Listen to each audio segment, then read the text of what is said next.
మానవ జన్మ అనేది అనంతమైన జీవరాశులలో లభించే ఒక అరుదైన వరం.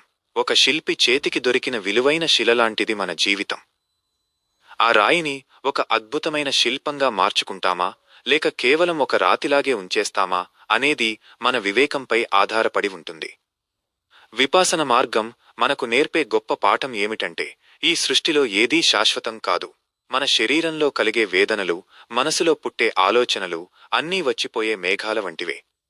ఈ సత్యాన్ని గ్రహించినప్పుడే మనలో అసలైన మార్పు మొదలవుతుంది. నిజానికి మన బంధనాలకు కారణం బయట ఉన్న వ్యక్తులు లేదా పరిస్థితులు కాదు, మన లోపల ఉండే రాగద్వేషాలే. ఏదైనా నచ్చితే అది కావాలని పట్టుబట్టడం, నచ్చకపోతే దాన్ని అసహించుకోవడం వల్లనే మన మనసు అశాంతికి లోనవుతుంది. ఒక నిశ్చలమైన సరస్సులో నీరు ఎంత స్పష్టంగా ఉంటుందో, విపాసన సాధన ద్వారా మనసును అలా ప్రశాంతంగా ఉంచుకోవచ్చు. మన శ్వాసను మనం గమనిస్తూ లోపల జరిగే మార్పులను కేవలం ఒక సాక్షిగా చూడటం అలవాటు చేసుకుంటే, పాత అలవాట్లు మరియు అహంకారం మెల్లగా కరిగిపోతాయి. ధర్మం అనేది ఒక దిక్సూచి వంటిది. ఇది మనం వెళ్లాల్సిన సరైన మార్గాన్ని చూపిస్తుంది. ఈ ప్రయాణంలో శ్రద్ధ మరియు నిరంతర ప్రయత్నం రెండు కళ్ళులాంటివి. జ్ఞానం ఎంత ఉన్నా అది అనుభవంలోకి రానంత వరకు ప్రయోజనముండదు.